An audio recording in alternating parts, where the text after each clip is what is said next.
Ayan, napakadaming bungi.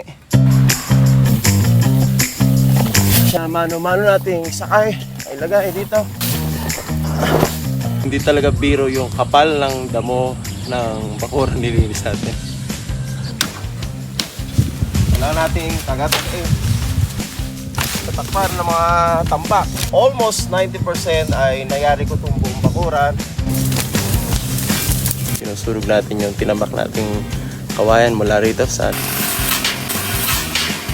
Kung nakakita nyo, nagulat ako. Medyo pinahinga muna natin ng konti ating machine.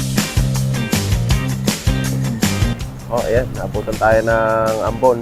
Ay hihinto tayo at natituloy nga yung ating gawain. Nangangapa ako. Kailangan kong pag-aralan kung paano diskarte ang. Kumuha tayo ng kawayan kanina lamang at ubuin natin ngayon. Ayan, lock na, konti. Alright. Success. Sa wakas, natapos na rin tayo sa pinakahuling bahagi. Pabalik tayo sa pagkabata. For sure, ito na yung pinakamarami kong naikarga sa ilalim ng tulay. Ganyan kadami ang ating nakuha. Papatagin natin, medyo mataas.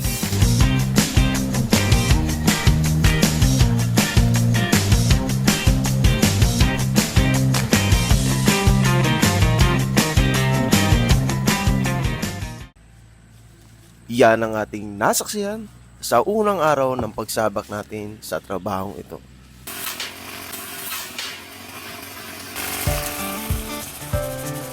Napaka-importante ng mag-ingat talaga sa ganitong gawain. So, kalahating oras na lumipas, alam nyo sa una, nangangapa ako.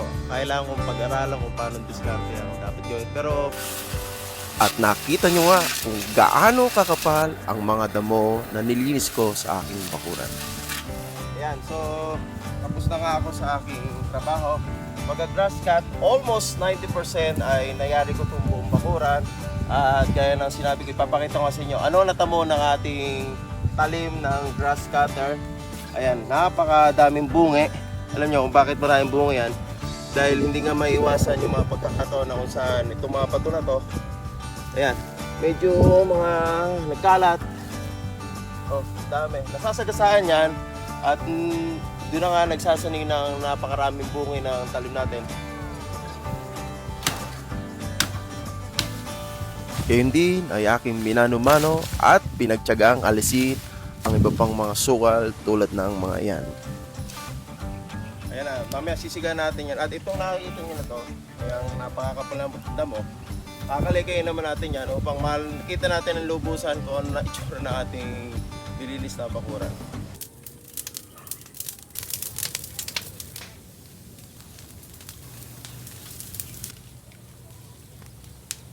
Alright, so sa salukuyan, nakita nyo sa likod, sinusurog natin yung tinambak nating kawayan mula rito sa nilinis natin. At syempre dala ko nga ang timba at tubig para sa ganun kung sakaling maglagablab ng napakalakas, agad nating maapula at baka kumbaga meron tayong tinatawag na precautionary. Kumuha tayo ng kawayan kanina lamang at ubuin natin sa ngayon. At sa ika-4 na araw, ay atin naman kakalikin lahat ng damo sa napakalawak na bakurang ito. Ayun, success. At sa episode nga ito, malalaman nyo kung gaano talaga kadaming damo o sukal ang ating makukolekta. Alright. Success. Ayan, so ang gagawin natin ay kakalikin nga natin itong buong bakura gamit ang ating ginawang kaligay. Ipunin natin at lalagay natin ito sa isang gilid at susubukan nating maging compost susunod nating mga future use. Okay? So itong damo na to pwede nating maging compost nga sa ating garden.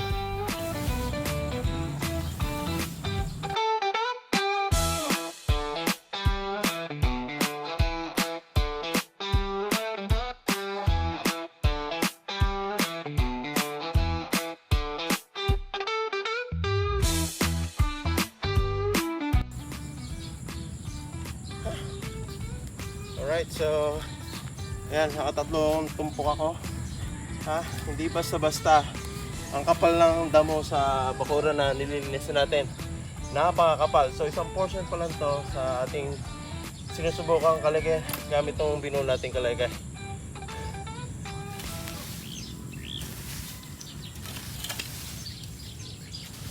Sa kabila ng matinding init o direktang araw na dumadampi sa aking balat, aking pinagtiyagaan na maipon ko lahat ng damo sa forma na bundok. At dahil nga sa dire-diretsong trabahong yan, medyo ako ay hiningal. Alright.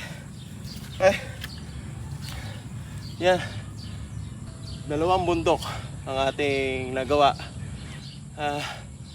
Alam nyo, hindi talaga biro yung kapal ng damo ng bakuran nilinis natin.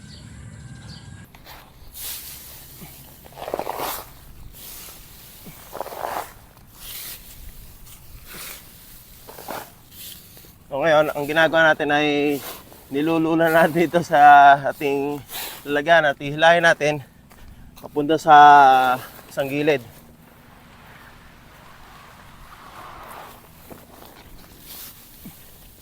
So, samahin natin. Asya na yan.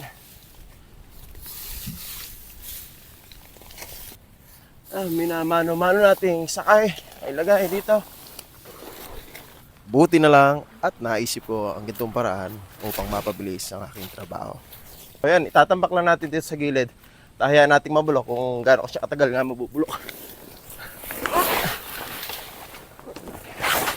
So yan ang ating magsisilbing compost pit, yan lugar na yan. So yan ay malalim at may tubig nga dun sa gawin na yan.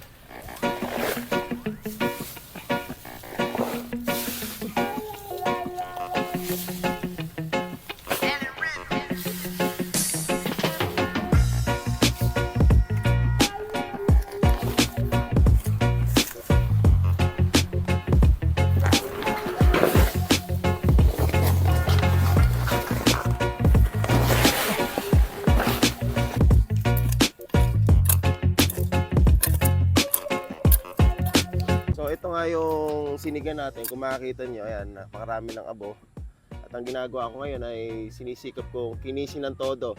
Kinikinis natin, gamit natin ang ating kutsara, ayan, napakaraming bato. Kung mapapansin ninyo, dito to. Marami pang natirang damo, so natural yan, hindi naman talaga mauupot yan, kaya minamano-mano pa rin natin yung bubulot ng damong mga natuyo na to. Dami yan. So yun ngayon naipon ko, ayan, dami pa. So kung nakita nyo sa nakaraan, maraming akong damo. Pero yan ay yung mga nasimot ko pa gamit ang kutsara at yung walis tingting natin ginagamit. Ngayon ay dadakotin natin to.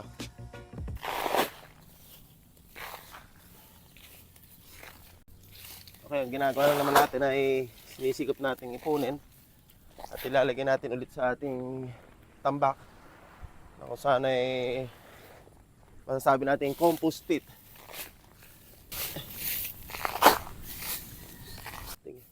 So yun, maraming bato. Talagang itong bakuran na ito, napakaraming bato. At ang gagawin natin sa bato na, itatamak natin doon sa malalalim na bahagi ng bakuran na ito.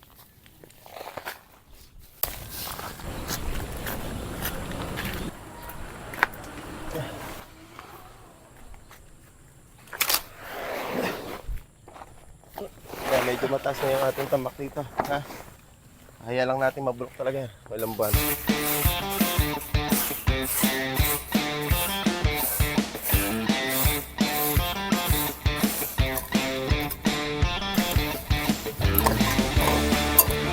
So dito nga sa timbakuran, marami pa rin mga natitirang damo. Kung ituyo na siya, pero kailangan nating alisin ang gusto na nang tuluyan natin makita yung pinakalupa. Dahil ito, ayan, ito na yung pinaka magiging itsura niya pagka natapos natin itong ating linisang bakuran. Alisin natin itong mga sungot-sungot pa.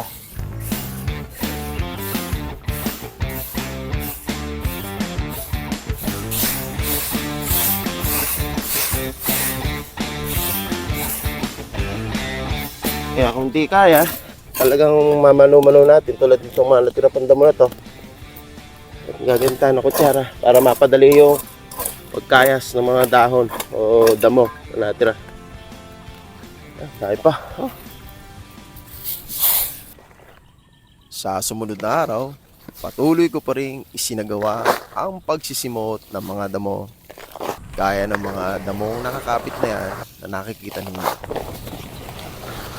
Gamit lang ang aking kamay, matega kung ikinakarga o inilalagay ang mga damo sa aking hilahan.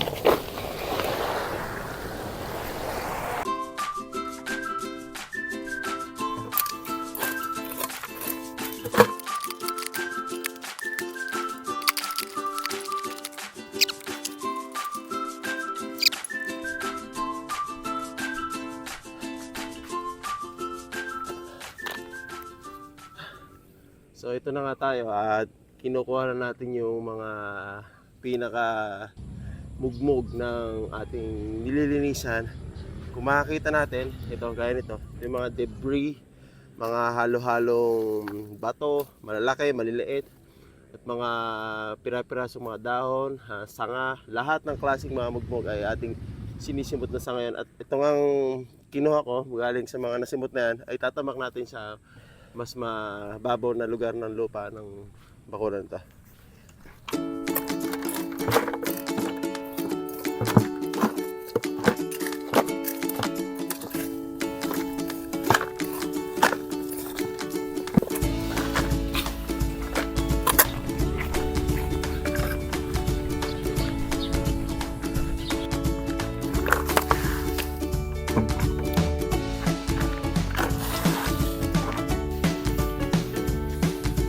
So ayan, medyo naunti-unti nating mapatag ang ating mga bahagi ng bakuran na may malalim na bahagi. So ayan, kinuha ko nga, sinubot natin at nilalagay nga natin dyan.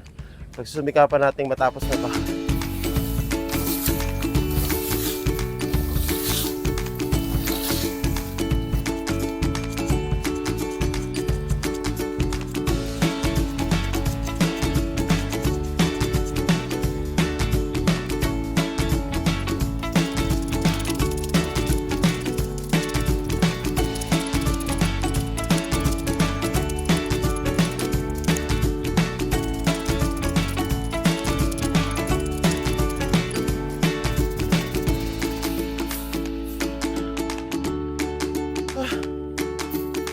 Alright, so ayun ang ginagawa natin.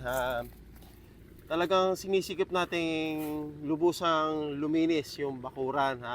Kinis na kinis. Una ginawa ko, nakita nyo, kinalagay ko, winalisan ko, at gumamit tayo ng kutsara ng simento upang mapagtulong-tulungan na maalis lahat ang damo na natira at ang lupang na nakakalat, mga bato, at syempre yung mismong damong inipon natin. So yung mga yan ay sabay-sabay natin ginamit upang tuluyang maubos ang mga kalat na nilinisan sa bakuran. Oh, yan. Para bang ako'y nakalika ng chocolate hills sa aking bakuran. Okay, sa wakas, natapos na rin tayo sa pinakahuling bahagi ng ating nilinisan. Itong gilid na to, kung makita nyo, halika, tingnan natin. Ayan, kininis ko ng todo-todo itong paligid. At kung makita nyo kung gaano kakinis, inupod ko lahat ng mga mugmog, mga lupa, mga bato, at lahat ng nasa ibabaw ng lupa ay akin talagang ginamitan ng panlinis tulad ng kalaykay, ng pala, ng kutsara, at ng aking kamay mismo. So ngayon, ang gagawin natin, sa huling pagkakataon, ay kukunin natin itong naipon natin. Napakadami nila. Ay uunahin natin itong mga dahon, mga sanga, mga ano pang mga bagay na magagaan na ilalagay natin sa compost pit. Okay, hindi biro itong ating trabaho na to sapagkat tayo ay nag-spend ng napakahabang panahon para lang tuluyang malinisan ng todo-todo itong ating bakuran.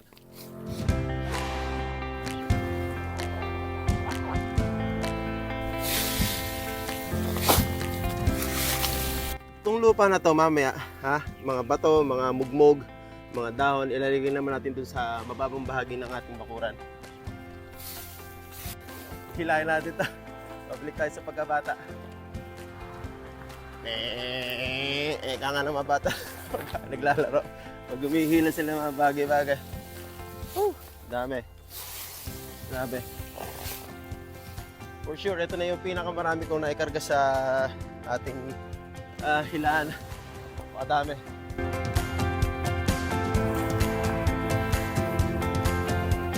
Okay. Pinakahuli. At alam nyo, dito tayo nagsimula sa part na to nung sinubla natin, linisin natin gamit ang ating grass cutter. Itong part na to.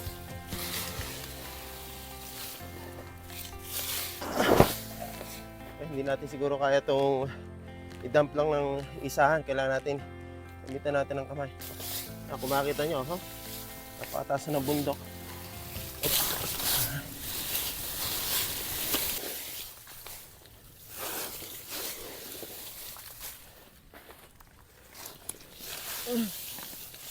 Grabe. Mataas.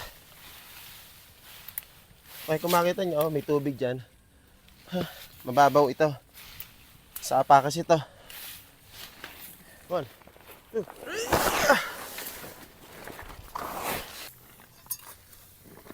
Dito na natin ilalagay. Timba, mas madali. Kung mapapansin nyo, talagang ayun ang nangyari. Tinilis ko ng todo, ganyan. So, lahat ng bakura na yan, ganyan ang nangyari. Gumamit tayo ng kutsara nga para tuluyang masimot ang mga lupang nasa ibabaw, mga kalat-kalat. O ano-ano pang mga bagay.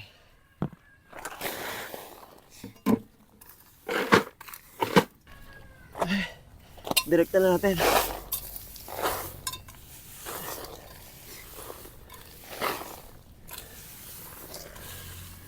Pwede na to. Ang bigat to kaysa sa una nating ginawa. Okay, puntahan natin yung ating paglalagyan. Oh, mabigat. Ay.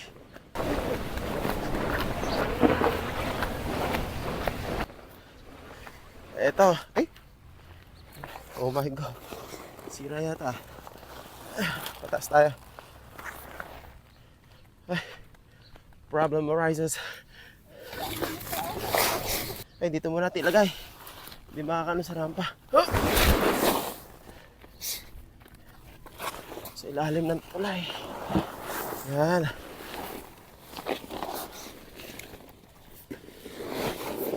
So, ito yung pinaka mababang lugar nga sa ating tinatambakan na galing sa lahat ng kinuhanan nating mga lupa. At itong drain na to, ito yung abo na sinunod natin doon at halo-halong mga bato ang narito. Ang ganyan kadami ang ating nakuha. Papatagin natin, medyo mataas. Itong lugar na to ay isang ditch kung tawagin sa Ingles o aripit sa bukid.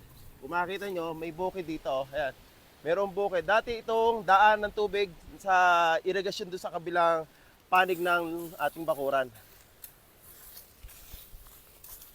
Ayan, medyo umano na. Medyo tumaas na ng konti. Kulang pa.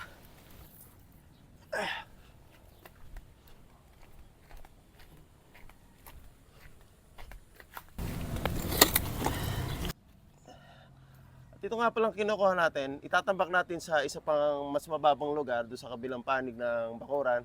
Ito'y galing sa mga mugmog o natibag sa lumang gusali na to. Nakatabi natin lang. Ay!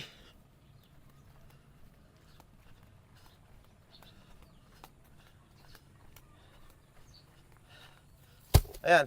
Ito yung mas malalim na lugar kaysa kabila doon. At ito nga yung ditch, yung patubig na nanggagaling dito sa panig na to ng ating bakuran na may tubig nga.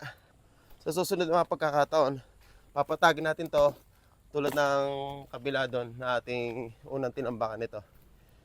Gagayahin natin tong mga malalim din to nung una tayong nagtambak dito. Okay?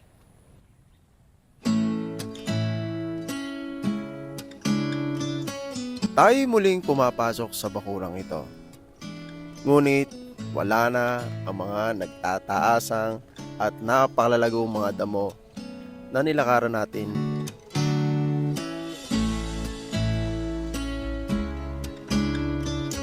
Sa totoo lang, sa unang araw na pinasok ko tong bakuran na to at naglakad ako dito, tila ba parang hindi ko may sasagawa at matatapos ang trabaho ito.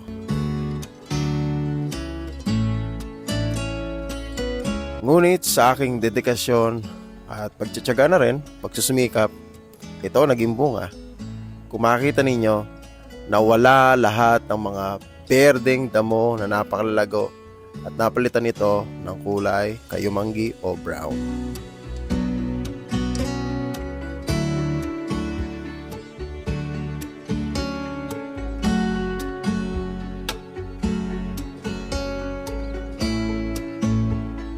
Ang mga punong manggang iyan at mga niyog sa paligid ng bakuran, tila ba napakalulungkot nung una sapagkat sila ay nadadaig ng mga napakalalagong mga damo.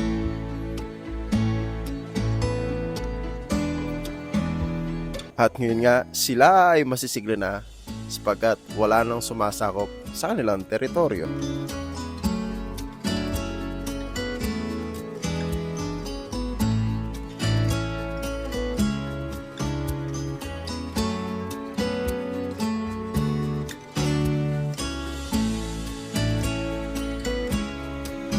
Napakasarap nga ang pagmasdan at lakaran ang ating bakuran pag ganito malinis.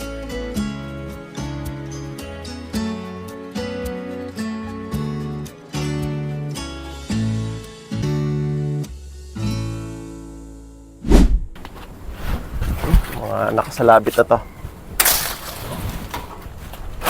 Okay, so dito nagtatapos ang ating episode sa paglilinis ng ating bakuran. Pero stay tuned on my channel for more videos para makita kayo ng mga yard work sa ating bakuran. Teka, bago tayo magtapos, aanin muna tayo ng prutas. Patitikmin ko yan ng mga bungang pruta. Papaya, ako lang natin. O tayo ng kamyas. Bamuunan natin. Sisinigang tayo. Tayong kamyas dito lalaki. Itong ating episode sa kubo, kung maalala nyo, para din kami sa nahulog, sayang. Ayan, kinukuha natin. At syempre, kukuha tayo ng last, ano ko natin? Banana. Ito sa sapa. Okay. Daming hinog. Ang tatago. Pero hulog. Kata niya. Dami Okay. Ito. 1, 2, 3. 1, 2, 3. Oh! Alright. Dami. Okay. Kain tayo. Tayong hinog Okay. Kain tayo ng... Okay. Ito ay kakuha lamang. Si segundo pa lang lumipas. Yan, yung sana sa ating bakuran, maraming naaning prutas. Okay, bye. Stay tuned on my channel. Subscribe, like, and share.